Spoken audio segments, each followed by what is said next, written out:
Hello students, welcome to literary studies.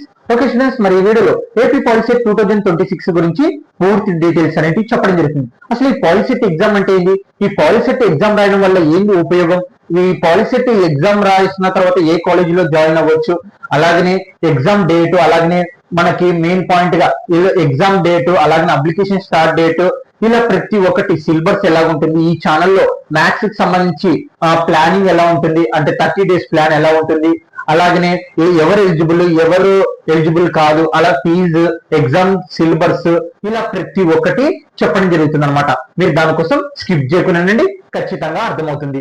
Okay students, దానికంటే ముందర మీరు అంతా 10th క్లాస్ కాబట్టి మీకు ఒక విషయం చెప్తాను. మన ఛానల్లో 40 days ప్లాన్ అని 2025 లో చేయడం జరిగింది అనమాట. ప్లే లిస్ట్ లో అవైలబుల్ గా ఉంటుంది. 2026 కింద మార్చడం జరిగింది అనమాట. ఓకే, ప్లే లిస్ట్ లో అవైలబుల్ గా ఉంటుంది. ఈ 40 days ప్లాన్ మ్యాథ్స్ కి సంబంధించి చెప్పడం జరిగింది. ఆ 40 days ప్లాన్ ప్రకారమే 2025 లో ఎగ్జామ్ లో మనకి 92 మార్క్స్ కి వీడియోస్ లో నుంచి రావడం జరిగింది అనమాట. కాబట్టి మీరు ఒకసారి ఆ మ్యాథ్స్ క్లాసెస్ ని వింటే చాలా బెటర్ అనేది అవుతుంది.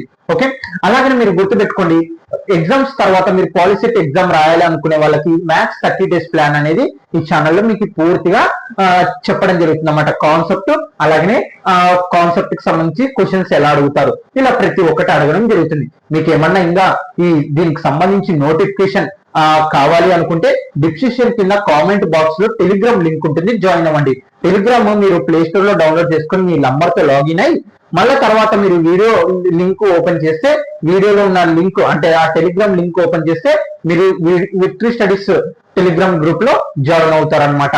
జాయిన్ అయితే మీకు ప్రతి ఒక్క నోటిఫికేషన్, అలాగనే ఎగ్జామ్ డీటెయిల్స్, ఇలా ప్రతి ఒక్కటి చెప్పడం జరుగుతుంది. త్వరలోనే 10th క్లాస్ కి సంబంధించి 8 మార్క్స్ 4 మార్క్స్ వీడియో అనేది రావడం జరుగుతుంది అనమాట. మీరు ఫస్ట్ టైం మన పాలిసెట్ ఎగ్జామ్ గురించి మీకు చాలా మందికి తెలుసు. డిప్లొమా కోర్స్ చేయాలనుకున్న వాళ్ళకి ప్రతి ఒక్కరికి దీని గురించి చాలా మందికి ఐడియా ఉంటుంది. ఐడియా లేని వాళ్ళ కోసం పూర్తిగా చెప్పడం జరుగుతుంది అనమాట. మరి స్కిప్ చేయకుండానండి, ఖచ్చితంగా అర్థమవుతుంది. ఓకే స్టూడెంట్స్, ఇంకా టాపిక్ లోకి వెళ్ళిపోదాం. ఏపీ పాలిసెట్ 2026 మెయిన్ గా ఈ ఛానల్లో మీరు రెండే అర్థం చేసుకోవాల్సింది. పాలిసెట్ మ్యాథ్స్ కి సంబంధించి 30 days ప్లాన్ అనేది జరగడం జరుగుతుంది. How to score maths 50 marks, maths కి సంబంధించి 50 క్వశ్చన్లు అడగడం జరుగుతుంది పాలిసెట్ ఎగ్జామ్ లో. మరి ఆ 50 మార్కులు ఎలా స్కోర్ చేయాలి, మరి ఈ 30 days ప్లాన్ లో ఎలా విధంగా చెప్తారు అనేది ప్రతి ఒక్కటి చెప్తాను. What is the POLYCET? మనకి పాలిసెట్ అంటే ఏంది, ఇక్కడ చూడండి. AP POLYCET stands for Andhra Pradesh polytechnic polytechnic common entrance test అనమాట. ఆ పాలిసెట్ మీనింగ్ ఏంటి, పాలిటెక్నిక్ కామన్ ఎంట్రన్స్ టెస్ట్ అనమాట. ఓకే, మరి it is state level entrance examination conducted for admission to the polytechnic diploma course in Andhra Pradesh. ఇక్కడ బాగా వినండి, అసలు ఈ పాలిసెట్ అంటే ఏంటంటే మనకి పాలిటెక్నిక్ కామన్ ఎంట్రన్స్ టెస్ట్ అనమాట. దాని పూర్తి పేరు పాలిసెట్, పూర్తి పేరు ఏంటి, పాలిటెక్నిక్ కామన్ ఎంట్రన్స్ టెస్ట్ అనమాట. మరి ఈ ఎగ్జామ్ రాయడం, ఈ ఎగ్జామ్ దేనికి సంబంధించి అంటే పాలిటెక్నిక్ డిప్లొమా కోర్సు చేయాలనుకున్న వాళ్ళకి ఈ ఎంట్రన్స్ ఎగ్జామ్. మీరు ఈ ఎంట్రన్స్ ఎగ్జామ్ రాస్తేనే డిప్లొమా కోర్స్ లో మీరు ఎంటర్ అవ్వడం జరుగుతుంది అనమాట.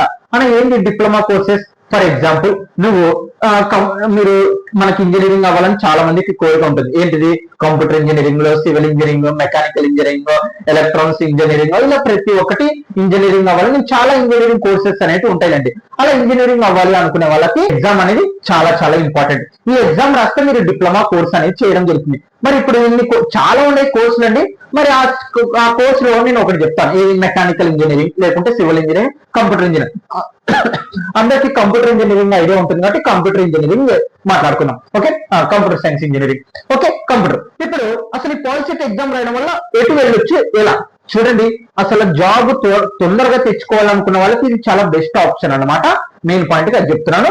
అలాగనే అంటే మీకు నచ్చిన కోర్స్ అనేది జాయిన్ అవ్వండి, అంతేగాని మీకు నచ్చినవి చదవండి అంతేగాని ఎవరో వేరే వాళ్ళు ఏదో చెప్పారని మీరు అది జాయిన్ అవ్వడం ఇలా చేసుకోవద్దండి. మీకు నచ్చిందా ఖచ్చితంగా ఎంట్రన్స్ ఎగ్జామ్ రాయి జాయిన్ అయిపో, అంతే, ఏం లేదు. జాయిన్ అయ్యి నీ టాలెంట్ అనేది చూపించుకో అక్కడ, అంతే, ఏం లేదు ఇంకా. ఓకే, మెయిన్ పాయింట్ గా మరి పాలిటెక్నిక్ ఫర్ ఎగ్జాంపుల్ చెప్తున్నాను, మీకు ఏంది కంప్యూటర్ సైన్స్ ఇంజనీరింగ్ అవ్వాలని ఉంది నీకు. ఓకే, ఇక్కడ చూడండి, 10th క్లాస్ తర్వాత కంప్యూటర్ సైన్స్ ఇంజనీరింగ్ అవ్వాలనుకుంటే నువ్వు 2 విధాలుగా వెళ్ళొచ్చు. ఏంటిది, inter, EAMCET, BTech. Computer science engineering చదువుతావు బీటెక్ లో. Okay, clear. ఏంది, ఇంటర్ 2 years ఉంటుంది. అంటే ఇంటర్ లో నువ్వు ఏం చేయాలి, ఎంపీసీ తీసుకోవాలి కదా. ఎంపీసీ ఏంటి, maths physics chemistry. Okay, MPC తీసుకుంటావు. ఇది ఎన్ని సంవత్సరాలు? 2 సంవత్సరాలు. బాగా వినండి, నువ్వు కంప్యూటర్ సైన్స్ ఇంజనీరింగ్ అవ్వాలనుకుంటున్నావు, మరి ఎలా వెళ్ళడానికి దారి మీకు ఎగ్జాంపుల్ చెప్తున్నాను. ఆ పాలిటెక్నిక్ ఇంటర్ డిఫరెన్స్, అసలు ఈ పాలిటెక్నిక్ అంటే ఏంటి అనేది. ఓకే, ఇంటర్ 2 years అనమాట. ఇంటర్ ఎంపీసీ చేస్తావు. ఎంపీసీ చేసిన తర్వాత ఎంసెట్ ఎగ్జామ్ రాస్తావు. ఎంసెట్ అంటే ఏంటి? Engineering agriculture medical common entrance test అనమాట. ఈ ఎగ్జామ్ అనేది రాస్తావు. ఈ ఎగ్జామ్ లో లక్షల మంది, ఒక 2 లక్షలు 3 లక్షలు 5 లక్షల వరకు ఉంటారనమాట ప్రతి ఇయర్. ఆ తెలంగాణ వాళ్ళు రాస్తారు, అలాగనే ఏపీ స్టూడెంట్స్ వాళ్ళు కూడా ఎంసెట్ ఎగ్జామ్ రాస్తారు. అంటే మీరు తెలంగాణ ఎంట్రన్స్ ఎగ్జామ్ కూడా రాయొచ్చు. ఓకే ఓకే, ఇక్కడ చూడండి, ఎగ్జామ్ అనేది రాస్తావు. ఏది? ఎంసెట్ ఎగ్జామ్ రాస్తావు. ఎంసెట్ లో ఎగ్జామ్ రాసిన తర్వాత నీకు స్కోర్, మంచి స్కోర్ వచ్చింది అనుకో, బీటెక్ లో జాయిన్ అవుతావు. తర్వాత కంప్యూటర్ సైన్స్ ఇంజనీరింగ్ కోర్స్ అనేది చేస్తావు. ఎన్ని సంవత్సరాలు ఉంటుంది? 4 years అనేది ఉంటుంది కదా. ఎన్ని సంవత్సరాలు ఉంటుంది? 4 years అని ఉంటుంది. ఫస్ట్, సెకండ్, థర్డ్, ఫోర్త్, అలా 4 years చేస్తే నీకు ఏంటి? కంప్యూటర్ సైన్స్ ఇంజనీరింగ్ పట్టా అంటే సర్టిఫికేట్ అనేది రావడం జరుగుతుంది. Okay, clear? వీడికైతే నువ్వు 4th year లోనే నువ్వు అక్కడ క్యాంపస్ సెలక్షన్ లో సెలెక్ట్ అయితే నీకు జాబ్ అనేది రావడం జరుగుతుంది. ఓకే, ఇలా పోవడానికి. మరి ఈ పాలిసెట్ ఎగ్జామ్ అనేది ఇక్కడ చూడండి, బాగా వినండి. 10th క్లాస్ తర్వాత నువ్వు పాలిసెట్ ఎగ్జామ్ రాస్తానే చెప్తున్నాను. పాలిటెక్నిక్ కామన్ ఎంట్రన్స్ టెస్ట్ అనమాట. ఈ పాలిటెక్నిక్ ఎగ్జామ్, పాలిసెట్ ఎగ్జామ్ అనమాట. ఈ పాలిసెట్ ఎగ్జామ్ రాసిన తర్వాత డిప్లొమా కోర్స్ అంటాం అనమాట. ఏమంటాం? Diploma course. ఓకే, ఇది ఎన్ని ఇయర్స్ ఉంటుందంటే 3 years ఉంటుంది. అలా ఏందన్నా దీనికి డిఫరెన్స్ అంటే, ఇక్కడ నువ్వు మ్యాథ్స్ ఫిజిక్స్ అని చదువుతావు కదా, ఇక్కడ నేను ఏం చెప్పాను? కంప్యూటర్ సైన్స్ ఇంజనీరింగ్ చేయాలి అనుకుంటావు. ఓకే, మరి కంప్యూటర్ సైన్స్ ఇంజనీరింగ్ చేయాలనుకుంటే నువ్వు ఇంటర్ లో ఎంపీసీ చేసి మళ్ళా బీటెక్ లో వెళ్తావు. కానీ డిప్లొమా, ఈ పాలిసెట్ ఎగ్జామ్ రాసిన తర్వాత నువ్వు డిప్లొమాలో డైరెక్ట్ ఈ కంప్యూటర్ సైన్స్ ఇంజనీరింగ్ కోర్స్ గురించే డైరెక్ట్ వెళ్ళిపోతావు అనమాట. ఇక్కడ ఇది నువ్వు ఇక్కడ ఎంపీసీ అంటే మ్యాథ్స్ ఫిజిక్స్ కెమిస్ట్రీ చదువుతావు, అక్కడ సిలబస్ అనేది నేర్చుకుంటావు. తర్వాత నువ్వు ఎంసెట్ మంచి ర్యాంక్ తెచ్చుకొని బీటెక్ వెళ్తావు. చాలా లాంగ్ అనిపించచ్చు మీకు, కానీ కష్టం కూడా అనిపించచ్చు. కానీ నువ్వు ఈ పాలిసెట్ ఎగ్జామ్ రాయడం వల్ల కంప్యూటర్ సైన్స్ ఇంజనీరింగ్, ఒకవేళ ఎగ్జాంపుల్ చెప్తున్నానండి మీకు, ఆ computer science engineering diploma course లో నువ్వు 3 years direct computer science engineering గురించి చదవడం జరుగుతుంది అనమాట. మరి కంప్యూటర్ సైన్స్ ఇంజనీరింగ్ చదివిన తర్వాత నువ్వు జాబ్ అన్నది తెచ్చుకోవచ్చు. అంటే నీ మార్క్స్ ని బట్టి, నీ టాలెంట్ ని బట్టి ప్లేస్మెంట్స్ అక్కడ కూడా ఉంటాయి. ఈ 3 years లో లాస్ట్ ఇయర్ లో ప్లేస్మెంట్స్ అని ఉంటుంది, తొందరగా జాబ్ రానికి కూడా అవకాశం ఉంటుంది. లేదు నేను ఇంకా బీటెక్ చదువుతాను అనుకుంటే కదా మళ్ళా ఈ సెట్ ఎగ్జామ్ రాయాలి. ఈ సెట్ అంటే ఇంజనీరింగ్ కామన్ ఎంట్రన్స్ టెస్ట్ అనమాట. అంటే ఇక్కడ చాలా తక్కువ, ఇక్కడ లక్షల్లో ఉంటే ఇక్కడ వేలల్లో మాత్రమే ఉంటారు. ఇక్కడ లక్షల్లో ఉంటారు మనకి కాంపిటీషన్. అంటే ఇంటర్మీడియట్ చదివిన ప్రతి ఒక్క స్టూడెంట్ అనేది రాయడం జరుగుతుంది కాబట్టి ఇక్కడ లక్షల్లో ఉంటారు మీకు ఎంసెట్. ఇందులో క్వాలిఫై, ఇందులో ర్యాంక్ తెచ్చుకొని నువ్వు అప్పుడు బీటెక్ అనేది జాయిన్ అవుతావు. Okay, clear? కానీ ఈ పాలిసెట్ ఎగ్జామ్ ఉత్త క్వాలిఫై అయితే చాలు. లేదు నేను మంచి స్కోర్ తెచ్చుకోవాలి అనుకుంటే కదా, బెటర్ కాలేజీలోకి వెళ్ళాలి అనుకుంటే నువ్వు మంచి స్కోర్ తెచ్చుకుంటే తర్వాత 3 years డిప్లొమా. ఏ దాని గురించి? Computer science engineering. నేను ఫర్ ఎగ్జాంపుల్ చెప్తున్నాను, చాలా కోర్సులు ఉంటాయండి. Computer science engineering, mechanical engineering, civil engineering, ఇలా ఎలక్ట్రానిక్స్ ఇంజనీరింగ్, ఎలక్ట్రీషియన్ ఇంజనీరింగ్, ఇలా చాలా ఉంటాయి అనమాట. నువ్వు ఏ ఇంజనీరింగ్ అవ్వాలనుకుంటావో ఆ ఇంజనీరింగ్ డైరెక్ట్ కోర్సులు అనేది జాయిన్ అవుతావు అనమాట. ఒకవేళ నువ్వు 3 years అయిపోయి ఈ స్కోర్ కానీ బాగుంది అంటే ప్లేస్మెంట్ లో కానీ నువ్వు వాళ్ళు అడిగిన ఇంటర్వ్యూలు ఉంటాయి కదండి, వాళ్ళు అడిగినట్టు నువ్వు అక్కడనే జాబ్ తెచ్చుకోవచ్చు. లేదు నేను జాబ్ అక్కర్లేదు, నేను ఈ సెట్ ఎగ్జామ్ రాసి డైరెక్ట్ నువ్వు ఈ సెట్ బీటెక్ చేస్తాను అనుకుంటే, అంటే ఇంటర్ చదివిన వాళ్ళు బీటెక్ వస్తారండి, పాలిటెక్నిక్ చదివిన వాళ్ళు కూడా, అదే డిప్లొమా చేసిన వాళ్ళు కూడా మళ్ళీ మీకు ఎక్కడ టచ్ అవుతారు? బీటెక్ లో టచ్ అవుతారు. కానీ ఈ సెట్ ఎగ్జామ్, అదే చెప్పాను, ఈ సెట్ అంటే ఇంజనీరింగ్ కామన్ ఎంట్రన్స్ టెస్ట్. ఈ ఎగ్జామ్ రాసిన తర్వాత నువ్వు డైరెక్ట్, ఇది బీటెక్ 4 years అని చెప్పాను కదా, 1, 2, 3, నువ్వు డైరెక్ట్ సెకండ్ ఇయర్ లో వెళ్తావు అన్న. ఓకే, బాగుంది అంతా. మరి ఎటు వెళ్తే బెటర్ అన్న చెప్తాను. మరి ఇదంతా యాక్చువల్ గా చెప్పాలంటే మీకు నచ్చినట్టు చేయండి అంతే. ఓకే, ఇది అది కాదు. ఓకే, మీకు ఈ డీటెయిల్స్ ఎలా ఉంటాయని చెప్తున్నాను. ఓకే, గుర్తుపెట్టుకోండి, మీకు నచ్చినట్టు చదువుకోండి. ఓకే, ఇక్కడ చూడండి, ఇక్కడ ఎంపీసీ చేస్తే మ్యాథ్స్ ఫిజిక్స్ కెమిస్ట్రీ, ఈ సిలబస్ అనేది ఉంది కదండి, ఈ సిలబస్ అనేది మీకు ఫస్ట్ ఇయర్ లో మాత్రమే రావడం జరుగుతుంది. అదే నువ్వు డైరెక్ట్ గా ఇక్కడ మీకు కంప్యూటర్ సైన్స్ ఇంజనీరింగ్ అంటే ఇంకా మీకు డైరెక్ట్ గా నీకు కంప్యూటర్ సైన్స్ ఇంజనీరింగ్ గురించి నువ్వు ఇక్కడ కంప్యూటర్ సైన్స్ ఇంజనీరింగ్ అవ్వాలనుకుంటావు 10th లో, దానికోసం ఇంటర్లో వెళ్తావు. కానీ ఇంకా అక్కడ నీకు అంటే డెప్త్ అనేది ఉండదు అనమాట. కానీ నువ్వు ఇక్కడ పాలిసెట్ ఎగ్జామ్ రాసిన తర్వాత డిప్లొమాలో నువ్వు కంప్యూటర్ సైన్స్ ఇంజనీరింగ్ చేసావంటే నువ్వు ఈ సెట్ ఇది వేలల్లో మాత్రమే ఉంటారు. ఏంటి వేలల్లో మాత్రమే, అంటే 1,00,000 లోపల మాత్రమే ఉంటారు ఈ ఎగ్జామ్ రాయడానికి. అప్పుడు నీకు ఏం కాంపిటీషన్ అనేది కాంపిటీషన్ అనేది ఉండదు, తక్కువ ఉంటుంది అనమాట. ఇక్కడ మాత్రం చాలా ఉంటుంది అనమాట కాంపిటీషన్, లక్షల్లో రాస్తారు. ఓకే, కాబట్టి ఈ సెట్ ఎగ్జామ్ రాసి డైరెక్ట్ మళ్ళీ ఎక్కడికి వెళ్తావు, సెకండ్ ఇయర్ కి వెళ్తావు. అలా ఇక్కడ ఏందనే డిఫరెన్స్ అంటే ఇక్కడ 3 years, ఇక్కడ చూడండి 2, ఇక్కడ 1, మొత్తం ఎంత 3 years అయింది. ఓకే, మళ్ళీ ఇక్కడ 3 years, మళ్ళీ ఎక్కడ కలుసుకుంటారు, ఇద్దరు ఫ్రెండ్స్ కంప్యూటర్ సైన్స్ ఇంజనీరింగ్ అవ్వాలనుకున్నారు. ఓకే, ఇతను పాలిసెట్ ఎగ్జామ్ రాసి, డిప్లొమా రాసి, ఈ సెట్ ఎగ్జామ్ రాసి మళ్ళీ సెకండ్ ఇయర్ లో కలుసుకుంటారు. ఎవరిని, ఇంటర్ నుంచి ఎంసెట్ ఎగ్జామ్ రాసి బీటెక్ లో జరిగిన విద్యార్థిని మళ్ళా సెకండ్ ఇయర్ లో కలుసుకోవడం జరుగుతుంది అనమాట. రెండు సేమ్ ఇయర్స్, కానీ డిఫరెన్స్ ఏంటంటే నువ్వు ఇక్కడ ఈ కోర్సు గురించి, అదేది కంప్యూటర్ సైన్స్ ఇంజనీరింగ్ గురించి డైరెక్ట్ గా నువ్వు చదవడం జరుగుతుంది. ఇలా చదివిన వాళ్ళకి ఇక్కడ బీటెక్ అనేది నీకు ఈజీగా అవుతుంది అనమాట. ఎందుకంటే ఇక్కడ బేసిక్ సిలబస్ ఇక్కడ నుంచే నీకు స్టార్ట్ అవ్వడం జరుగుతుంది. అసలు కంప్యూటర్ సైన్స్ ఇంజనీరింగ్ అంటే ఏంది, ఇంజనీరింగ్ అంటే ఏంది, ఇలా ప్రతి అంటే సివిల్ ఇంజనీరింగ్, మెకానికల్ ఇంజనీరింగ్, ఇలా మీకు ఇక్కడున్న సిలబస్ ఇక్కడ ఉండడానికి అవకాశం ఉంటుంది. అలా ఇక్కడున్న సిలబస్ ఇక్కడ ఉండదంటే ఉండదు, ఫస్ట్ ఇయర్ మాత్రమే ఉంటుంది, తర్వాత డెప్త్ అనేది ఉంటుంది. అలా ఇక్కడ ఉన్నది సేమ్ ఉంటుంది అని అంటే అవును, సిలబస్ అనేది సేమ్ ఉంటుంది. కానీ ఇక్కడ ఏదైతే చదువుకున్నావో డిప్లొమాలో నువ్వు 3 years, ఇక్కడ 2, 3, 4 years లో కూడా అదే సిలబస్ ఉంటుంది. కానీ కొంచెం డెప్త్ థియరీ అనేది వెళ్తుంటుంది అనమాట. అదే నువ్వు ఇంకా సముద్రం లోతుకి ఎంత వెళ్తుంటే అంత లోతు అనేది, సముద్రంలో వెళ్తుంటే ఎంత లోతుందో అంత లోతు వెళ్ళే కొద్దీ లోతు ఉంటుంది. అలాగనే ఈ కంప్యూటర్ సైన్స్ ఇంజనీరింగ్ ఇక్కడ నువ్వు డైరెక్ట్ అటాక్ అనమాట. నువ్వు ఇంటర్ చదివి ఎంసెట్ ఎగ్జామ్ రాసి కాంపిటీషన్ చేసుకొని మళ్ళా ఇదంతా చాలా ఇబ్బందిగా అనిపించచ్చు మీకు. కాబట్టి మీరు డిప్లొమా 3 years చేశారనుకోండి, ఈ సెట్ ఎగ్జామ్ అదే చెప్తున్నా, ఇక్కడ కాంపిటీషన్ తక్కువ ఉంటుంది, వేలల్లో మాత్రమే ఉంటుంది. లేదు మీకు జాబ్ వస్తే జాబ్ చేసుకోవచ్చు, లేదు నేను బీటెక్ చదివి మళ్ళా తర్వాత నా కెరియర్ ని చూసుకుంటా అంటే ఇలా వెళ్ళొచ్చు అనమాట. అర్థమైందా? మీరు ఇక్కడున్న సిలబస్ ఇక్కడ ఉంటుంది కాబట్టి మీకు ఈజీగా అనిపించచ్చు మీకు బీటెక్. అదే ఇక్కడ నుంచి వెళ్ళారనుకోండి కొంచెం ఇబ్బందిగా అవ్వచ్చు. ఓకే, ఇంకా తర్వాత లేదన్నా నేను డిగ్రీ చేయాలనుకుంటున్నాను, నో ప్రాబ్లం అనుకుంటే ఇంక ఇంటర్ చదివేసి మీరు డిగ్రీ చేయొచ్చు. లేదా ఇలా చాలా విధాలుగా ఉంటుంది.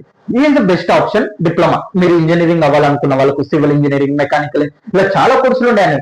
అలా ఈ ఇంజనీరింగ్ అవ్వాలనుకుంటే మీరు పాలిసెట్ ఎగ్జామ్ రాసి ఈ డిప్లొమా 3 years పాలిటెక్నిక్ కాలేజ్ లో జాయిన్ అయితే డిప్లొమా కోర్సు. ఓకే, 3 years ఏదైనా పాలిటెక్నిక్ డిప్లొమా అంటే, పాలిటెక్నిక్ అనేది కాలేజ్ అండి మనకి. ఓకే, అందులో చేసే కోర్సు డిప్లొమా కోర్స్ అంటాం అనమాట. ఇప్పుడు చూడండి, ఈ జూనియర్ కాలేజ్ అంటాం, ఏంది ఇంటర్ జూనియర్ కాలేజ్ అంటాం. మళ్ళీ అందులో ఏంది ఎంపీసీ గ్రూప్ అంటాం. ఇక్కడ కూడా డిప్లొమా పాలిటెక్నిక్ అంటే, పాలిటెక్నిక్ కాలేజ్ అంటే ఆ కాలేజ్ పేరు వచ్చేసి పాలిటెక్నిక్ కాలేజ్. అందులో చేసే కోర్సు డిప్లొమా కోర్సు. అది ఏ diploma course, diploma in computer science engineering, diploma in civil engineering, ఇలా ప్రతి ఒక్కటి ఉంటుంది అనమాట. మరి అలా చేసిన తర్వాత ఈ సెట్ ఎగ్జామ్ రాస్తావు, మళ్ళీ డైరెక్ట్ సెకండ్ ఇయర్ లో కలుసుకుంటావు. ఓకే, లేదు నీకు జాబ్ వస్తే మధ్యలోనే జాబ్ చేసుకోవచ్చు. ఓకే స్టూడెంట్స్, ఇది పాలిసెట్ ఎగ్జామ్ ఎందుకు జరుగుతుందని అర్థమైంది కదా. ఇలా నువ్వు మళ్ళీ అంతా బీటెక్ ఏనండి వెళ్ళేది, ఇగో మళ్ళీ బీటెక్ సెకండ్ ఇయర్ కి వెళ్ళిపోతావు డైరెక్ట్ నువ్వు ఇంకా ఫస్ట్ ఇయర్. కానీ ఇక్కడ నుంచి వచ్చిన వాళ్ళకి కొంచెం ఇబ్బందిగా ఉంటుంది, ఎందుకంటే సిలబస్ అనేది ఇక్కడ మ్యాథ్స్, ఫిజిక్స్ గురించి తెలుసుకుంటే అది ఫస్ట్ ఇయర్ లో మాత్రమే ఉంటుంది. కానీ ఇంకా నువ్వు ఇక్కడ కంప్యూటర్ సైన్స్ ఇంజనీరింగ్ కాబట్టి డైరెక్ట్ నువ్వు ఈ సిలబస్ అంటే ఆ కంప్యూటర్ సైన్స్ ఇంజనీరింగ్ గురించే కాబట్టి డైరెక్ట్ సెకండ్ ఇయర్ లో రావడం జరుగుతుంది. కాబట్టి ఇక్కడ మిగతా ఇయర్స్ మీకు సింపుల్ గా అవుతుంది. ఓకే స్టూడెంట్స్, అర్థమైంది కదా. మరి ఈ పాలిసెట్ డీటెయిల్స్ అనేది పూర్తిగా చూద్దాం. ఓకే, అప్లికేషన్ డేట్ వచ్చేసి, ఓకే అప్లికేషన్ డేట్ స్టార్ట్ వచ్చేసి మనకి ఎప్పుడు స్టార్ట్ అయిందంటే 3/3/2026. మరి ఎప్పుడు ఎండ్ అవుతుందంటే 4/4/2026 ఎండ్ అవుతుంది అప్లికేషన్. అన్న తర్వాత పెంచారంటే పెంచుతారు, కానీ లేట్ ఫీజ్ తో మనకు అప్లై చేసే విధానం ఉంటుంది. Okay, date and time entrance examination కి మనకి ఎగ్జామ్ మరి ఎలా సిలబస్ అదంతా చెప్తాను. మరి ఎగ్జామ్ వచ్చేసి మనకి 25/4/2026 11 AM to 1 PM వరకు ఎగ్జామ్ అనేది ఉంటుంది. రిజల్ట్ వచ్చేసి 10/5/2026 మనకి రిజల్ట్ అటు ఇటు అవ్వచ్చు, కానీ ఫిక్స్డ్ డేట్ అయితే 10/5/2026 రిజల్ట్ రానికి అవకాశం ఉంటుంది అనమాట. ఓకే, అర్థమైంది కదా స్టూడెంట్స్? మీకు దగ్గరలో ఉన్న ఇంటర్నెట్ షాప్ కాడికి వెళ్ళి పాలిసెట్ ఎగ్జామ్ రాయడం చాలా మంది అప్లై చేసి చూస్తుంటారు.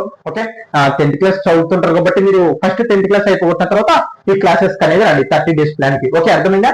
ఓకే, మీకు 3 అంటే స్టార్ట్ అయ్యింది. మరి ఎప్పుడు ఎండ్ అవుతుందంటే 4/4/2026. మనకి ఎగ్జామ్ డేట్ వచ్చేసి 25/4/2026 11 AM to 1 PM వరకు ఉంటుంది అనమాట. ఇప్పుడు సిలబస్, హోంవర్క్ షీట్ ఎలా ఉంటుంది, క్వశ్చన్స్, సిలబస్ ఎలా ఉంటుంది, ఇలా ప్రతి ఒక్కటి చెప్పడం జరుగుతుంది. ఓకే స్టూడెంట్స్, ఓకే స్టూడెంట్స్, అర్థమైంది కదా పాలిసెట్ ఎగ్జామ్ అంటే? మరి ఇప్పుడు ఆ పాలిసెట్ కి సంబంధించి ఎవరు ఎలిజిబుల్ అంటే ఆ ఎగ్జామ్ రాయడానికి ఎవరు ఎలిజిబుల్, లేకపోతే ఫీజు ఎంత అనేది చెప్తాను. దీని తర్వాత ఎగ్జామ్ డీటెయిల్స్ పూర్తిగా చెప్పడం జరుగుతుంది. ఓకే, ఇక్కడ చూడండి, eligibility. The candidates must be and Indian అయి ఉండాలి. మన అందరూ తెలిసిందండి. మస్ట్ బిలాంగ్ టు ఏపీ, పేరు లోకల్, నాన్ లోకల్ రూలర్స్. ఇక్కడ ఏంటంటే మనం ఆంధ్రప్రదేశ్ వాళ్ళు అన్నా కానీ, లేకపోతే తెలంగాణ వాళ్ళు, అంటే మన చుట్టుపక్కల ఆంధ్రప్రదేశ్ కానీ తెలంగాణ స్టూడెంట్స్ ఎవరన్నా రాయొచ్చు అనమాట. ఓకే, ఈ ఎగ్జామ్ ని. ఓకే, మన ఎడ్యుకేషన్ క్వాలిఫికేషన్ ఏంది? మనకి మస్ట్ హ్యావ్ పాస్డ్ SCC, అంటే 10th పాస్ అయి ఉండాలి. అన్న మేము 10th చదువుతున్నాం కదా, రాయొచ్చు మీరు కూడా. Okay, candidates aspiring for can also SCC March 2026 apply. అంటే మరి మీరు SCC అంటే 10th క్లాస్ ఎగ్జామ్స్ రాస్తున్నా కానీ మీరు అప్లై చేయొచ్చు, నో ప్రాబ్లం. ఓకే, 10th చదువుతున్న వాళ్ళు కూడా అప్లై చేయొచ్చు దీనికి. మన సర్టిఫికేట్ అలాంటిది ఏం లేట్ అవ్వదు, మీరు దీనికి అప్లై చేయొచ్చు. ఓకే, నెక్స్ట్ వచ్చేసి దీనికి ఏజ్ లిమిట్ అనేది ఏముండదు. There is no age limit to appear. అంటే మనం అప్లై చేయడానికి ఏం ఏజ్ లిమిట్ అక్కర్లేదు. అంటే ఖచ్చితంగా 18 ఏళ్ళు ఉండాలి, 15 ఏళ్ళు ఉండాలి, ఇలాంటి దాంతో ఏం లేదు, ఎవరైనా ఈ ఎగ్జామ్ రాయొచ్చు. ఓకే, ఇక్కడ చూడండి, స్టూడెంట్స్ ఫ్రమ్ ద, ఇక్కడ మరి ఏ స్టూడెంట్స్ వాళ్ళు రాయాలి? మనందరికి తెలిసి APSSC అంటే ఆంధ్రప్రదేశ్ సెకండరీ స్కూల్ సర్టిఫికేట్ వాళ్ళు కానీ, లేకపోతే CBSE అంటే central board of secondary education వాళ్ళు కానీ, లేక ICSE వాళ్ళు కానీ, అంటే ఇండియన్ కౌన్సిలింగ్ సెకండరీ ఎడ్యుకేషన్ అనమాట. ఓకే, మళ్ళా తర్వాత national institute of open school వాళ్ళు కానీ, అంటే NIOS వాళ్ళు, ఆ స్టూడెంట్స్ కూడా. అలాగనే APOSS అంటే ఆంధ్రప్రదేశ్ ఓపెన్ స్కూల్ సొసైటీ వాళ్ళు కానీ, ఇలా ప్రతి ఒక్కరు ఎగ్జామ్ రాయడానికి ఎలిజిబుల్ అనమాట. మరి ఫీజు ఎలా ఉంటుంది? OCBC క్యాండిడేట్స్ కి 400 రూపీస్, అలాగనే SC/ST క్యాండిడేట్స్ వాళ్ళకి 100 రూపీస్ అనమాట. ఓకే స్టూడెంట్స్, అర్థమైంది కదా? ఎగ్జామ్ మీరు 10th క్లాస్ చదువుతున్నా కూడా రాయొచ్చు, లేదా తెలంగాణ స్టూడెంట్స్ వాళ్ళు రాయొచ్చు. అన్న ఇప్పుడు మరి తెలంగాణ పాలిసెట్ ఉంటుంది కదా అన్న, అక్కడ మనం రాయొచ్చు అంటే రాయొచ్చు, నో ప్రాబ్లం. ఓకే, మరి ఎవరెవరు రాయాలనేది చెప్పడం జరిగింది. ఇప్పుడు ఎగ్జామ్ డీటెయిల్స్ పూర్తిగా చెప్పడం జరుగుతుంది. అంటే ఏమేమి క్వశ్చన్ అడగడం జరుగుతుంది, ఎక్కడి నుంచి క్వశ్చన్స్ అడగడం జరుగుతుంది, మరి ఈ ఛానల్లో ఆ 30 days ప్లాన్ ఏంటి, ఆ మ్యాథ్స్ 50 మార్క్స్ ఏంటి అనేది పూర్తిగా చెప్పడం జరుగుతుంది. ఓకే స్టూడెంట్స్, మరి ఇప్పుడు ఎగ్జామ్ కి సంబంధించి సిలబస్ ఎలా ఉంటుంది, అసలు ఎన్ని మార్కులకు ఉంటుంది, అసలు ఎలా స్కోర్ చేస్తే బెటర్, ఇలా ప్రతి ఒక్కటి చెప్పడం జరుగుతుంది. స్కిప్ చేయకుండా ఎగ్జామినేషన్ రిలేటెడ్ ఇన్ఫర్మేషన్. ఓకే, ఇప్పుడు ఎగ్జామినేషన్ అంటే ఎగ్జామ్ కి సంబంధించి డీటెయిల్స్. Examination duration 2 hours. ఈ ఎగ్జామ్ వచ్చేసి 2 గంటలు ఉంటుంది అనమాట. చెప్పాను 11 గంటల, పొద్దున 11 గంటల నుంచి మధ్యాహ్నం 1 గంట వరకు ఉంటుంది అనమాట. ఓకే, ఇక్కడ చూడండి, సిలబస్ వచ్చేసి అసలు మనకి సిలబస్ ఏముంటుంది, అసలు ఈ సిలబస్ ఎక్కడి నుంచి అడగడం జరుగుతుంది మనకి క్వశ్చన్స్ అనేది చూడండి. The questions are mainly based on 10th class syllabus board of secondary education. అంటే మన 10th క్లాస్ కి సంబంధించిన క్వశ్చన్స్ నే మనకి ఇక్కడ క్వశ్చన్ పేపర్ లో ఇవ్వడం జరుగుతుంది అనమాట, సిలబస్. మరి ఏమేమి సబ్జెక్టులకు సంబంధించి టోటల్ క్వశ్చన్స్ ఫస్ట్ ఎన్ని క్వశ్చన్లు అడగడం జరుగుతుంది అంటే మనకి 120 అంటే 120 క్వశ్చన్స్ అడగడం జరుగుతుంది. మరి ఏ సబ్జెక్టుల మీద అడగడం జరుగుతుంది చూడండి. ఇక్కడ మ్యాథమెటిక్స్ నుంచి 50 మార్కులు నేను చెప్పాను. ఓకే, దీని గురించి మాట్లాడదాం ఇప్పుడు. ఏంటి, మ్యాథమెటిక్స్ నుంచి 50 మార్కులు, ఫిజిక్స్ కెమిస్ట్రీ, ఫిజిక్స్ వచ్చేసి 40 మార్క్స్, కెమిస్ట్రీ వచ్చేసి 13 మార్క్స్. మీకు ఫిజిక్స్ సబ్జెక్ట్ ఉంది కదా, అందులోనే ఫిజిక్స్ కెమిస్ట్రీ రెండు కలిపి ఉంటుంది. ఓకే, ఇక్కడ ఫిజిక్స్ వచ్చేసి 40 మార్కులు, కెమిస్ట్రీ వచ్చేసి 30 మార్కులు. ఓకే, మొత్తం ఎన్ని క్వశ్చన్లు? 120 క్వశ్చన్స్ అనమాట. ఇప్పుడు మ్యాథమెటిక్స్ చూద్దాం. ఈ మొత్తం మ్యాథమెటిక్స్ వచ్చేసి 50 మార్కులకు ఉంటుందండి. మరి 50 మార్కులు మనకి ఎన్ని లెసన్స్ అంటే ఉందండి 10th క్లాస్ కి సంబంధించి? 1 నుంచి రియల్ నంబర్స్ నుంచి ప్రాబబిలిటీ వరకు, అంటే ఫస్ట్ నుంచి 14th వరకు లెసన్స్ ఉంటాయి కదా, మొత్తం 14 లెసన్లు. అంటే ఈ ఛానల్లో మ్యాథ్స్ ఒక్కటేనండి చెప్పడం జరుగుతుంది. అంటే మొత్తం ఈ 50 మార్కులు ఎలా సాధించాలనేది చెప్పడం జరుగుతుంది. మరి మనకి మొత్తం ఎన్ని లెసన్లు ఉన్నాయండి? 14 లెసన్లు ఉంటాయి కదా. మరి ఈ 14 లెసన్లు ఈ ఛానల్లో ఎలా చెప్పడం జరుగుతుంది? మరి 30 days ప్లాన్ ప్రకారం అంటే మనకి ఏంటి లెసన్ ఇప్పుడు మొత్తం 14 లెసన్. మరి ఫస్ట్ లెసన్ నుంచి కాన్సెప్ట్ ఏంటి, కాన్సెప్ట్ ఎలా ఉంటుంది, క్వశ్చన్స్ ఎలా ఉంటాయి, ఏంటి కాన్సెప్ట్ అలాగనే క్వశ్చన్స్. అంటే మెయిన్ గా మీరు గుర్తుపెట్టుకోవాల్సిందంటే అన్న టెక్స్ట్ బుక్ లో ఉన్న క్వశ్చన్స్ అడుగుతారంటే కాదండి, టెక్స్ట్ బుక్ లో ఉన్న క్వశ్చన్స్ అడగరు. ఆ టెక్స్ట్ బుక్ లో ఉన్న కాన్సెప్ట్ బేస్ చేసుకొని మనకి క్వశ్చన్స్ అనేటివి అడగడం జరుగుతుంది. అలా ఎలాగా, అందుకే మొత్తము ఇక్కడ చూడండి, ఇప్పుడు ఫస్ట్ లెసన్ ఉంది రియల్ నెంబర్స్ ఉంది. ఆ రియల్ నెంబర్స్ కి సంబంధించి కాన్సెప్ట్ క్లాస్. అంటే మనకి రియల్ నెంబర్స్ అంటే ఏంది, ఎల్సిఎం హెచ్సిఎఫ్ అంటే ఏంది, అసలు రేషనల్ ఏంది, ఇరేషనల్ ఏంది, ఇలా ప్రతి ఒక్క కాన్సెప్ట్ క్లాస్ చెప్పడం జరుగుతుంది. ఆ కాన్సెప్ట్ క్లాస్ ని బేస్ చేసుకొని మళ్ళా మరుసటి రోజు ఆ కాన్సెప్ట్ క్లాస్ మీద క్వశ్చన్స్ ఎలా అడుగుతారు ఈ పాలిసెట్ ఎగ్జామ్ లో అనేది చెప్పడం జరుగుతుంది. అంటే ఒక్క లెసన్ కి 2 రోజులు చెప్పడం జరుగుతుందండి. మరి ఇలా మొత్తం 14 లెసన్లు, మొత్తం 14 లెసన్లు రెండు వీడియోలు రావడం జరుగుతుంది. ఒక్క లెసన్ కి ఒక రోజేమో కాన్సెప్ట్ క్లాస్, ఒక రోజేమో క్వశ్చన్స్ ఎలా అడుగుతారు మరి ఆ లెసన్ కి సంబంధించి అనేది ఛానల్లో చెప్పడం జరుగుతుంది. మరి మొత్తం ఎన్ని రోజులు అయినాయి? 28 రోజులు అయినాయి. మరి 29, 30 ఏంటంటే అంటే డేస్ నేను చెప్తున్నది, తేదీలు కాదు. ఓకే, ఆ 29th 30 డే రోజున ఖచ్చితంగా ఈ ప్రీవియస్ క్వశ్చన్ పేపర్ ఎలా ఉంది, అసలు మనం క్వశ్చన్ పేపర్ ని ఎలా అనలైజ్ చేయాలి, ఎలా చేయాలి అనేది ఈ 2 days లో చెప్పడం జరుగుతుంది. అర్థమైంది కదా. మళ్ళీ చెప్తున్నాను, ఎగ్జామ్ 2 గంటలు ఉంటుంది, 120 నిమిషాలు. మరి ఏ సిలబస్ అడగడం జరుగుతుంది? 10th క్లాస్ సిలబస్ అడగడం జరుగుతుంది. మరి ఏ సబ్జెక్ట్ లో? Maths, physics, chemistry. మ్యాథ్స్ ఏమో 50 మార్కులు, ఫిజిక్స్ ఏమో 40 మార్కులు, కెమిస్ట్రీ 30 మార్కులు. ఓకే, ఇక్కడ చూడండి, all questions from the multiple choice. అంటే మనకి ఒక క్వశ్చన్ ఇచ్చి 4 ఆన్సర్లు ఇవ్వడం జరుగుతుందండి. మీరు NMMS రాసింటే కానీ తింటే, అదే నేషనల్ మీన్స్ మెరిట్ స్కాలర్షిప్ కానీ రాసింటే మీకు ఐడియా ఉంటుంది. మరి ఇలా మల్టిపుల్ చాయిస్ కింద అడగడం జరుగుతుంది అనమాట. ఇప్పుడు చూడండి, ఇది చాలా చాలా ఈజీ. కామన్ డిఫరెన్స్ ఎగ్జాంపుల్ చెప్తున్నాను, మ్యాథ్స్ కి సంబంధించి ఎలా వస్తాయి, చాలా చాలా ఈజీగా వస్తాయండి, స్కోర్ చేయొచ్చు బాగా.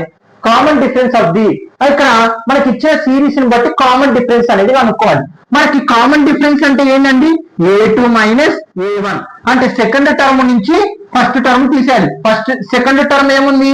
1 మైనస్ ఫస్ట్ టర్మ్ ఏముంది? 3 కదా. ఓకే, 1 లో కల్లా 3 పోతే ఎంత అండి? -2. అంటే చిన్న నంబర్ నుంచి పెద్ద నంబర్ పోదు కాబట్టి మనకి మైనస్ అప్లై చేసి 1 లో కల్లా 3 తీస్తే 2. అంటే ఆన్సర్ ఏది? బి. అంతే అయిపోయింది. అవునా, అయితే టిక్ చేయాలన్నా? లేదు, హోంవర్క్ షీట్ అనేది ఉంటుంది, నెక్స్ట్ దాని గురించి చెప్పడం జరుగుతుంది. ఓకే, నెగిటివ్ మార్కింగ్ నో అని ఏందని ఈ నెగిటివ్ మార్కింగ్ అంటే మీరు ఫ్యూచర్ లో గానా అంటే మళ్ళా ఫ్యూచర్ లో మీరు కాంపిటీషన్ ఎగ్జామ్, కాంపిటేటివ్ ఎగ్జామ్ లకు గానా వెళ్తే గానా అంటే నెగిటివ్ మార్కింగ్ అనేది ఉంటుందండి. ఈ రైల్వే జాబ్లకు కానీ, ఎస్సీసీ కానీ, బ్యాంక్ సైడ్ కోచింగ్స్ కానీ, ఇలా మనకి ఏదన్నా నెగిటివ్ మార్కింగ్ అనేది ఉంటుంది. అంటే ఏదైనా నెగిటివ్ మార్కింగ్ అంటే చాలా వరకు 1/3 జరుగుతుంది. అంటే ఏందన్నా 1/3 అంటే మూడు క్వశ్చన్లు తప్పు రాస్తే ఏంది, 3 క్వశ్చన్లు తప్పు రాస్తే మీకు కరెక్ట్ అయిన ఒక మార్క్ అనేది పోతుంది అనమాట. అంటే ఫర్ ఎగ్జాంపుల్ 1 2 3 4 5 6 7 8 9 10 క్వశ్చన్స్ ఉన్నాయండి. First question right, okay, second question తప్పు, third question right, fourth question తప్పు, 5th క్వశ్చన్ కూడా తప్పు. అంటే నువ్వు అటెండ్ చేసిన క్వశ్చన్స్ లో 3 తప్పు అయినాయి. ఈ 3 తప్పు అయినా కదా నీకు ఇప్పుడు ఎన్ని మార్కులు వచ్చినట్టు? 2 మార్కులు వచ్చినాయి. పక్కన పెట్టుకోండి, మొత్తం 10 క్వశ్చన్ అంటే 2 మార్కులు వచ్చినాయి. మరి ఇక్కడ 3 క్వశ్చన్లు తప్పైనాయి కదా, అంటే నీకు ఇది కూడా వచ్చిన మార్కు కూడా నీకు పోతుంది అనమాట. అంటే 3 క్వశ్చన్లు తప్పు రాస్తే ఒక రైట్ ఆన్సర్ వెళ్తుంది. ఇదే నెగిటివ్ మార్కింగ్ అని మాట్లాడతాం.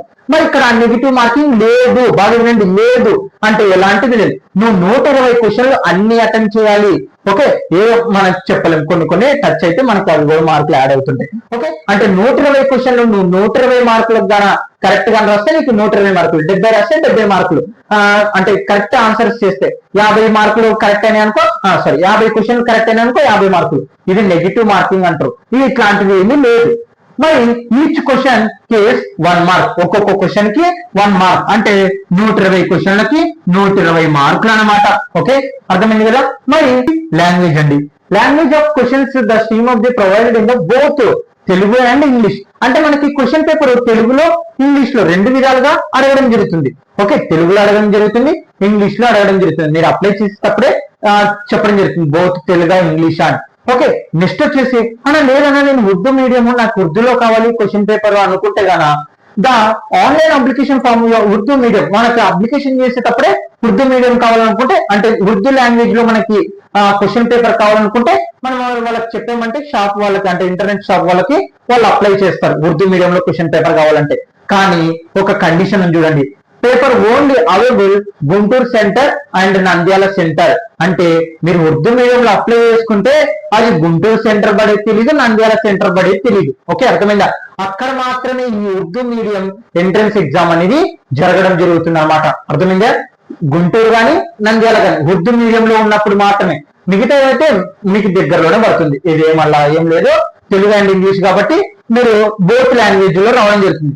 లేదన్నా నాకు ఇంగ్లీష్ మీద ఐడియా ఉందంటే ఉర్దూ వాళ్ళు కూడా ఇంకా మీకు దగ్గరలోనే పనికి అవకాశం ఉంటుంది. తెలుగు ఇంగ్లీష్ లోనే మీరు క్వశ్చన్ పేపర్ ని సెలెక్ట్ చేసుకుంటే చాలు. ఓకే, ఉర్దూ మీడియం కావాలి, నాకు ఉర్దూ మాత్రమే తెలుసు అనుకుంటే గానా గుంటూరు సెంటర్ నంద్యాల సెంటర్ లో మాత్రమే, గుంటూరు నంద్యాల, ఓకే, కర్నూలుకి వెళ్ళి. ఓకే, మరి ఇక్కడ మాత్రమే మీకు సెంటర్ అనేది ఉంటుంది ఉర్దూ మీడియం సంబంధించి. ఓకే స్టూడెంట్స్, అర్థమైంది కదా? ఇది అన్నమాట మొత్తం టాపిక్. ఓకే, ఇప్పుడు నెక్స్ట్ వచ్చేసి ఇంకా పూర్తి డీటెయిల్స్ అనేవి చెప్పడం జరుగుతుంది. లాస్ట్ టాపిక్ అన్నమాట. ఓకే, మరి ఈ ఎగ్జామ్ గురించి లాస్ట్ టాపిక్. మీరు ఈ నోటిఫికేషన్ కావాలనుకుంటే మీరు గుర్తుపెట్టుకోండి, డిస్క్రిప్షన్ కింద కామెంట్ బాక్స్ లో టెలిగ్రామ్ లింక్ ఉంటుంది, జాయిన్ అవ్వండి. ఓకే, మీకు చాలా చాలా బెటర్ అవుతుంది. ఎడ్యుకేషన్ ఇన్ఫర్మేషన్ కూడా సెండ్ చేయడం జరుగుతుంది అనమాట. ఓకే స్టూడెంట్స్, మరి ఇప్పుడు అసలు ఓఎంఆర్ షీట్ ఇందాక మనము టిక్ చేసామని చెప్పడం జరిగిందో బి ఆన్సర్. మరి ఓఎంఆర్ షీట్ మీరు అదే చెప్తున్నాను, national means merit college NMMS గాని రాసింటే మనకి ఓఎంఆర్ షీట్ లో ఉంటుంది. చాలా సార్లు ఎగ్జామ్స్ కూడా రాశారు మీ స్కూల్లో. ఓకే, మీరు బబ్లింగ్ సిస్టమ్ అనమాట, సేమ్ ఇక్కడ కూడా అది. స్టూడెంట్స్ మస్ట్ బి మార్క్స్ ఇక్కడ marks their answer on the OMR sheet. మీరు ఆన్సర్స్ అన్నిటి దేని మీద గుర్తించాలి? ఓఎంఆర్ షీట్ మీద గుర్తించాలి. Okay, fill up the darken all the ఇక్కడ relative circle boxes on the OMR. అంటే మనకి ఆ ఓఎంఆర్ షీట్ లో సర్కిల్స్ లో ఉన్న వాటికి మీకు చెప్తున్నాను, ఆ టెలిగ్రామ్ లో జాయిన్ అవ్వండి. మీకు ఆ నోటిఫికేషన్ కానీ చూస్తే పూర్తి నోటిఫికేషన్ మీకు అందులో అన్ని ఉంటాయి. ఓకే, పూర్తిగా ఇక్కడ మెయిన్ బేసిక్ అంటే మెయిన్ ఇంపార్టెంట్ ఆ పీడిఎఫ్ సంబంధించి నోటిఫికేషన్ సంబంధించి అన్ని చెప్పడం జరిగింది అనమాట. ఓకే, మనకి ఓఎంఆర్ షీట్ బబుల్ సిస్టమ్ అనమాట. మీరు రఫ్ చేయాలి. ఇప్పుడు ఇందాక మనకి ఫస్ట్ క్వశ్చన్ కి ఏం జరిగింది? బి అనేది కరెక్ట్ ఆన్సర్ అయింది కదా. ఇక్కడ మీ పైన డీటెయిల్స్ ఉంటాయి. నెంబర్ 1 లో మనకి 1 2 3 4 అని ఉంటాయి. మనకి బి కదా కరెక్ట్ అయింది, ఇలా రఫ్ చేస్తే చాలు, ఇంకా 1 మార్క్ అనేది రావడం జరుగుతుంది. ఓకే, మరి ఇక్కడ చూడండి, on the OMR sheet with HB two B pencil మాత్రమే, పెన్ను కాదు, ఏంటి పెన్సిల్ తో మాత్రమే మీరు ఆ బబ్లింగ్ అనేది చేయాలి. Carefully otherwise your answer sheet will be involved. అంటే మీరు అలా బబ్లింగ్ నీటింగ్ చేస్తేనే మీ ఆన్సర్ అనేది మీకు మార్క్స్ అనేటివి రావడం జరుగుతుంది అనమాట. ఓకే అనా, మరి ఈ ఎగ్జామ్ లో ఎన్ని మార్కులు తెచ్చుకుంటే పాస్ అనా? మనకి కాలేజీలో సీట్ రావాలి. ఇక్కడ చూడండి, నేను ఎగ్జామ్ లో పాస్ అవ్వడం మాత్రం చెప్తున్నాను, కానీ క్వాలిఫై అంటే మంచి కాలేజ్ లో, మీకు గవర్నమెంట్ కాలేజ్ లో లేకపోతే మంచి మీకు బాగా పేరున్న పాలిటెక్నిక్ కాలేజ్ లో మీకు సీట్ రావాలంటే ఎన్ని స్కోర్ చేయాలో కూడా చెప్తాను. The minimum marks for the declaring A candidate to having passed in the entrance exam shall be the 25%. అందరికి ఏంటి, ఇక్కడ ఎస్సీ ఎస్టీ వాళ్ళకి మాత్రం ఇన్ని మార్కులు అని ఏం లేదండి. మీరు ఎగ్జామ్ కి అటెండ్ అయినా కానీ పాస్ అయినట్టే, అంటే ఏం స్కోర్ చేయకుండా కాదు. మీకు మంచి కాలేజీలు అంటే 25% తెచ్చుకోవాలండి ప్రతి ఒక్కరు. కానీ ఎస్సీ ఎస్టీ వాళ్ళకి మాత్రం ఖచ్చితంగా మీరు అటెండ్ అవ్వాలి. ఖచ్చితంగా ఎగ్జామ్ అటెండ్ అయితే సీట్ ఇస్తారా? కాదు. మీకు మేబీ సీట్లు కానీ ఫుల్ అయినంటే మీ ర్యాంకు, అంటే మనకి ర్యాంక్ అనేది అనౌన్స్ చేస్తారు మీ మార్కులను బట్టి. ఆ ర్యాంకు లో ఉందనుకోండి, మనకి లాస్ట్ వరకు సీట్ రానికి అవకాశం ఉండదు. కాబట్టి బాగా వినండి, ప్రతి ఒక్కరు టార్గెట్ అయింది 35 మార్క్స్. కానీ ప్రతి ఒక్కరు పాస్ అయ్యే మార్కులు నేను చెప్తున్నది. పాస్ మార్కులు ఎంత అంటే 25%. అంటే మొత్తం ఎన్ని క్వశ్చన్లు మనకు అడిగేది? 120 క్వశ్చన్లు. ఎంత పర్సెంటేజ్? 25% మార్కులు అనేది రావాలి కదా. 0 క్యాన్సల్. 2 ఇక్కడ చూడండి, 2 5 2 జా 5 5 జా, ఓకే, 2 1 జా 2 6 జా 6 5 జా 30. అంటే ఖచ్చితంగా మనకి 30 మార్క్స్ అనేది రావాలి ఆ 120 క్వశ్చన్లు. అంటే నువ్వు ఖచ్చితంగా 30 బబుల్స్ అనేటివి కరెక్ట్ గా చుట్టాలి ఆ క్వశ్చన్స్ ప్రకారం. ఓకే, వాటి ఆన్సర్లని 30. కానీ మీ 30 రఫ్ బబ్లింగ్ చేసాం, పాస్ పాసే. కానీ మంచి కాలేజీలో సీట్ రావాలి అనుకుంటే మాత్రం గుర్తుపెట్టుకో, నీ బెటర్ స్కోరు 120 కదా, 70 నుంచి 75 నుంచి దాటితే బెటర్ స్కోర్ అనమాట. ఇంకా అవతల 75 దాటిందనుకో నీకు బెటర్ స్కోర్. 75 దాటింది అనుకోండి, మేబీ మీ ర్యాంకు 20,000 10,000 లోపలనే అవకాశం ఉంటుంది. చాలా మంది రాస్తారు. అన్న మరి కాలేజ్ ఫీజు ఎంత ఉంటుందా అంటే ఇక్కడ చూడండి. మీకు ఏమైనా డౌట్స్ ఉంటే కామెంట్ చేయండి, నేను మీకు రిప్లై ఇస్తాను. గవర్నమెంట్ కాలేజ్ లో ప్రతి ఇయర్ అంటే ప్రాక్టికల్స్ కానీ మిగతా కానీ ఎగ్జామ్ ఫీజు కానీ మొత్తం కానీ 4,700 అండి ట్యూషన్ ఫీజు మొత్తం. అంటే అక్కడ కాలేజ్ ఇయర్ పే ఉంటుంది కదా, అంటే ఈ సంవత్సరం కట్టేది ఉంటుంది కదా, మొత్తం 4,700 ఉంటుంది. ప్రైవేట్ కి వచ్చేసి 25,000 ఉంటుంది. ఓకే, ఇది స్టూడెంట్స్ పాలిసెట్ ఎగ్జామ్ గురించి పూర్తి డీటెయిల్స్. మీకు ఇంకేమన్నా ఇన్ఫర్మేషన్ కావాలనుకున్నా టెలిగ్రామ్ లో జాయిన్ అవ్వండి, డిస్క్రిప్షన్ కింద టెలిగ్రామ్ లింక్ ఉంటుంది, జాయిన్ అవ్వండి. కామెంట్ కూడా చేయండి, నేను మీకోసం ఖచ్చితంగా ఇస్తాను. ఖచ్చితంగా మీకు తెలిసిన వాళ్ళకి షేర్ చేయాలని కోరుకుంటున్నాను. Okay students.